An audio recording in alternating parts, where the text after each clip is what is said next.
There's only one awesome Bigragu. One awesome Bigragu. He predicts the fight against everything around. Well, it's Friday, October 9th. And it's been forever and a day since I've done a question of the week.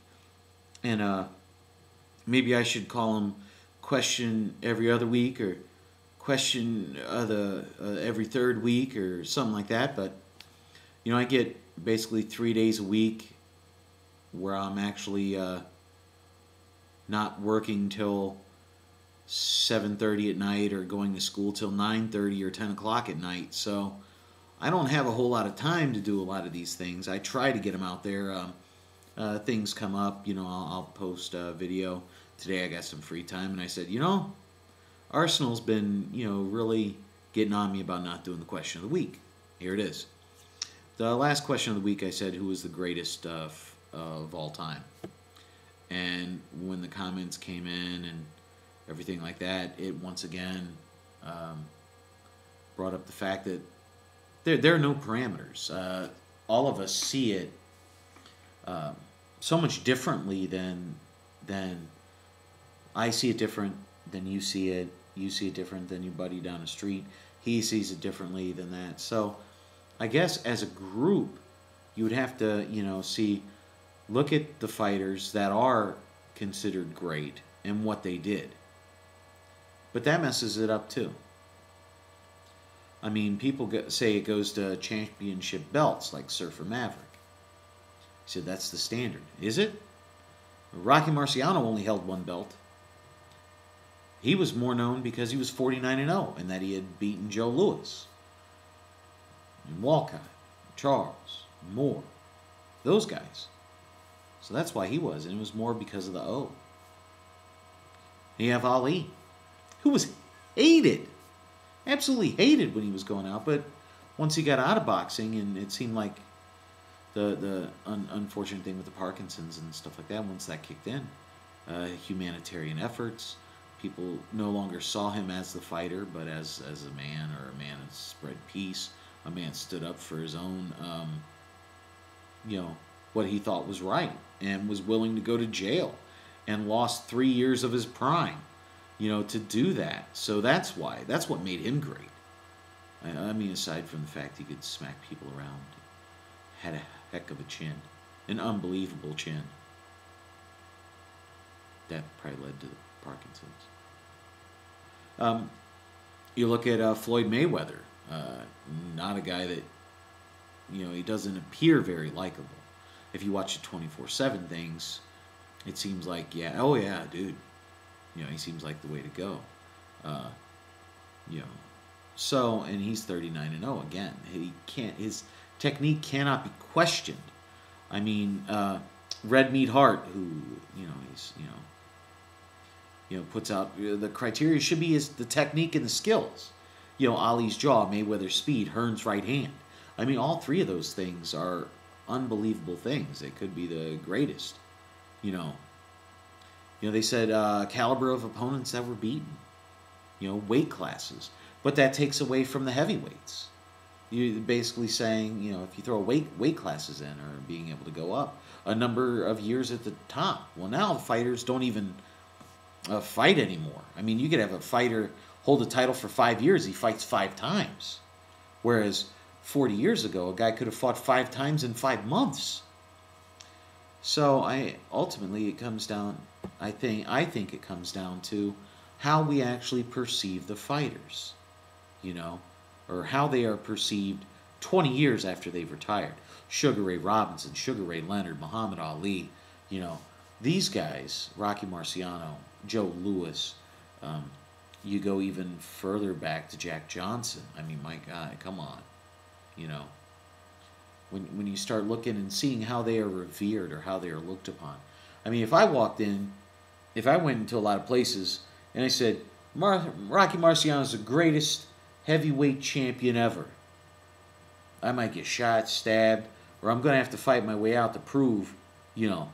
If I walk in some place and say, Muhammad Ali was the greatest ever, could be the same place.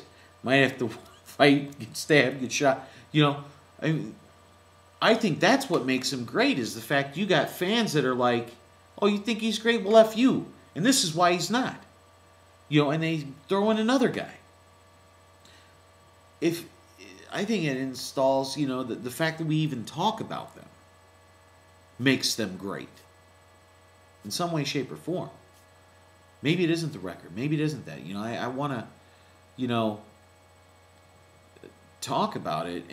But the thing is nobody, you know, has it down. Everybody has it. You know, the greatest of all time, they need to have everything. They have to be an immaculate fighter, Iron Dan Hamza. You know, flawless, great defensively and offensively. Confident outside the ring. Great sportsman. Not necessarily undefeated overall, but in his prime was he undefeated. So I really loved it, and I think that's what we're ultimately going to have to go down with is, you know, just how people perceive you, because no one fighter is out there is considered the greatest of all time. He might have the moniker, you know, people might quote it, but in one breath you can say Ali and someone is saying Sugar Ray Robinson.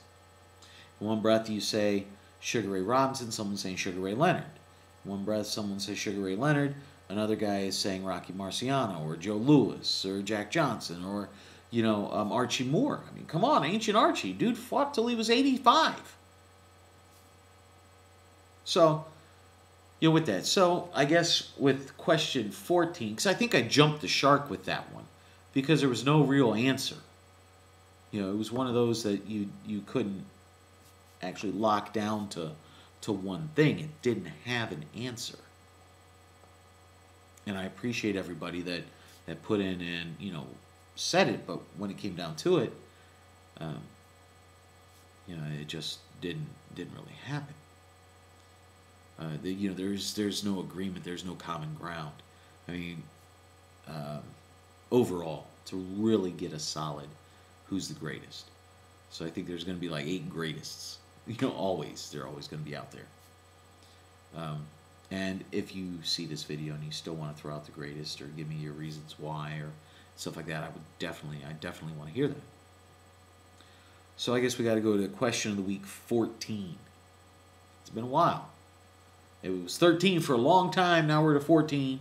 That was a bad one. Maybe that's why it took so long out. So thinking about all this, and we've seen all the fights, and we just watched Mayweather annihilate Marquez. Now, people will say, well, Floyd came in 2 pounds heavier than they agreed on. Okay. But does that, the dismantling, the embarrassing, everything that he did to Marquez, I'm going to put it out there and say, right now, Floyd Mayweather Jr., pretty boy, money, however you want to put it, I'm going to throw this out there. You tell me why he isn't. He is the greatest fighter, period, over the last 20 years. It kind of reaches a little bit, you know, Sugar Ray Leonard kind of made it into the 90s a little bit. But I'm going to throw this out there. You tell me why he isn't. So maybe this isn't a question of the week anymore. I'm going to make a statement. You tell me why he isn't. Tell me why he isn't. I can go on for hours about why he's great. The speed, the defense, the offense, the knowledge that he has. You tell me why he's not the greatest. Is that a question? I guess you could find a question mark in there somewhere. All right? He's greatest. Tell me why. This has been Bigragu. I'm out.